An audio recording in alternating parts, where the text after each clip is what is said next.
নমস্কাৰ প্ৰিয় দৰ্শকসকল ষ্টেশংকৰ YouTube channel আৰু ফেচবুক পেজৰ মাজত নতুন এটা ভিডিঅ'লৈ সকলোকে মই পুনৰবাৰ স্বাগতম জনাইছোঁ। আজি ভিডিঅ'টো আপোনালোকৰ বাবে লৈ আহিছোঁ একেবাৰে সন্মুখত আহি পৰিছে হি অসমীয়া নৱবৰ্ষ। গতিকে মোৰ ফালৰ পৰা সকলোলৈকে আগতীয়াকৈ নৱবৰ্ষৰ প্ৰীতিৰ শুভেচ্ছা আৰু বহাগ বিহুৰ বহুত শুভেচ্ছা সকলোলৈকে থাকিল। আজি ভিডিঅ'টো আপোনালোকৰ বাবে লৈ আহিছোঁ যে অসমীয়া নৱবৰ্ষৰ ৰজা মন্ত্ৰী আৰু আপোনালোকৰ যি দ্বাদশ ৰাশি 12টা ৰাশিৰ আয় ব্যয় বা স্থিতি আপোনালোকৰ কিমান টকা আয় হ'ব বা কিমান শতাংশ আয় হ'ব, কিমান ব্যয় হ'ব আৰু কিমান আপোনালোকৰ জমা হ'ব। গতিকে সেই সম্পূৰ্ণ ভিডিঅ'টো আপোনালোকৰ বাবে লৈ আহিছোঁ। ভিডিঅ'টো আৰম্ভ কৰাৰ আগত সকলোলৈকে মোৰ ফালৰ পৰা সৰু এটা অনুৰোধ জনাইছোঁ, যদিহে মোৰ বা আমাৰ ষ্টেশংকৰ ইউটিউব চেনেলটো আপোনালোকৰ ভাল লাগে অনুগ্ৰহ কৰি আপোনালোকে ছাবস্ক্ৰাইব কৰিব, লাইক কৰিব, কমেণ্টছ কৰিব, লগৰ সকলোলৈকে আমাৰ ভিডিঅ'সমূহ আপোনালোকে উপহাৰ হিচাপে যিমান পাৰে বেছিকৈ শ্বেয়াৰ কৰিব। আহক আমি এতিয়া দেৰি নকৰাকৈ মূল বিষয়বস্তুটোলৈ আলোচনা কৰোঁ।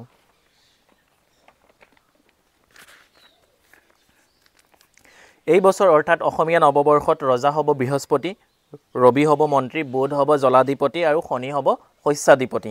গতিকে ৰজা মন্ত্ৰীৰ ক্ষেত্ৰত খুবেই বেছি ভাল, যিহেতু গুৰু বৃহস্পতিয়ে ৰজা হ'ব আমাৰ ভাৰতবৰ্ষ বা অসমৰ কাৰণে খুবেই বেছি ভাল। গভৰ্ণমেণ্টে যিখিনি ডিচিশ্যন ল'ব বা তেওঁলোকে যিখিনি চিন্তা চৰ্চা কৰিব অত্যন্ত শুভ বা ভাল হ'বলৈ গৈ আছে।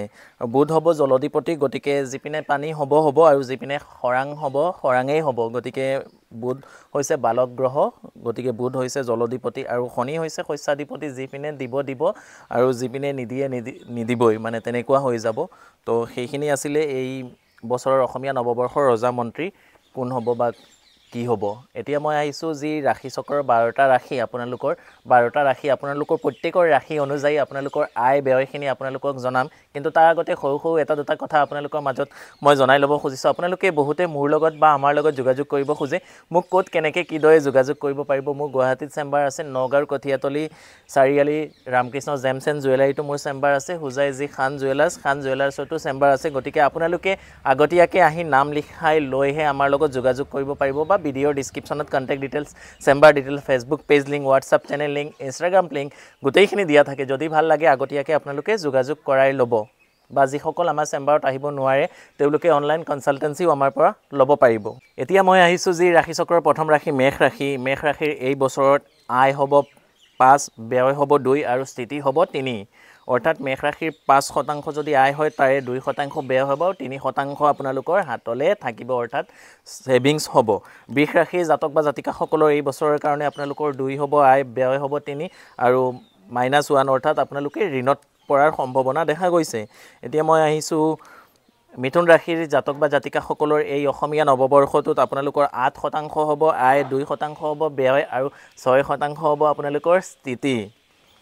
এতিয়া মই আহিছোঁ ৰাশি চক্ৰৰ 4 নম্বৰ ৰাশি কৰ্কট ৰাশিৰ জাতক বা জাতিকাসকলৰ এই বছৰটো আপোনালোকৰ 2 হ'ব আয় আৰু 2 ব্যয়, গতিকে আপোনালোকৰ 0 স্থিতি, আপোনালোকৰ আয় ব্যয় সমানেই হৈ যাব।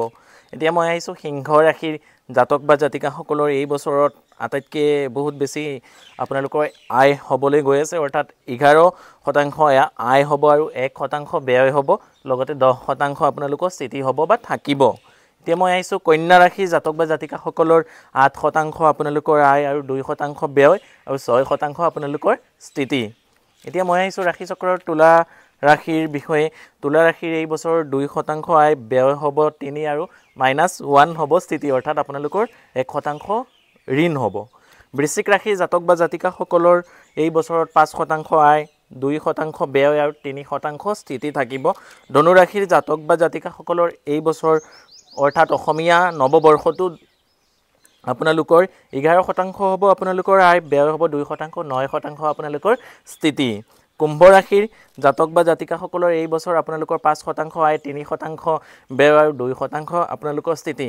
মীন ৰাশিৰ জাতক বা জাতিকাসকলৰ এই বছৰ 11% আয়, 2% ব্যয় আৰু 9% আপোনালোকৰ স্থিতি। এতিয়া ৰাশি চক্ৰৰ আটাইতকৈ কোনকেইটা ৰাশিৰ মানে বেছিকৈ আয় হ'ব।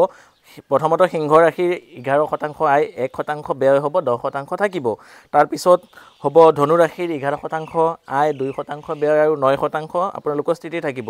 তাৰপিছত মীন ৰাশিৰো 11% আয়, 2% ব্যয় আৰু 9% আপোনালোকৰ জমা বা ছেভিংছ থাকিব। এতিয়া কথাটো হ'ল যে এইখিনি অভাৰৱেল ৰাশিফল হিচাপে আপোনালোকৰ দিয়া হৈছে, গতিকে সম্পূৰ্ণ ব্যক্তিগত আপোনালোকৰ জন্ম চক্ৰ বা জন্ম সৰণিৰ ওপৰত নিৰ্ভৰ কৰিব। আপোনাৰ ৰাশি চক্ৰ দশা, অন্তৰ্দশা, প্ৰত্যন্তৰ দশা গোটেইখিনি মিলোৱাই আপুনি কাৰোবাৰ লগত দেখুৱাই লৈহে আপুনি ভালকৈ চোৱা চিতা কৰি আপুনি দিহা পৰামৰ্শ ল'ব পাৰিব এইখিনি অভাৰঅল সকলোৰ কাৰণে ৰাশিফল আৰু এটা কথা এইখিনিত আপোনালোকক জনাই ল'ব খুজিছোঁ যিহেতু 29 মাৰ্চ শনিবাৰৰ পিছৰ পৰা শনিৰ যি ৰাশি পৰিৱৰ্তন হৈছে সেই ৰাশি পৰিৱৰ্তনৰ পিছত যি আমাৰ মকৰ ৰাশি আছে মকৰ ৰাশিয়ে 7.5 পৰা তেওঁলোকে সম্পূৰ্ণভাৱে মুক্তি পাইছে কৰ্কট ৰাশিৰ সকলেও শনিৰ ধায়াৰ পৰা মুক্ত লাভ কৰিছে বৃশ্চিক ৰাশিৰ জাতক বা জাতিকাসকল এতিয়া কৰ্কট ৰাশিৰ জাতক বা জাতিকাসকলৰো শনিৰ যি ধায়া আছিলে গতিকে সেই ধায়াৰ পৰা আপোনালোকে মুক্তি লাভ কৰিছে এতিয়া ধায়া আৰম্ভ হ'ব 29 মাৰ্চ পিছৰ পৰা আৰম্ভ অলৰেডি হৈয়ে গ'ল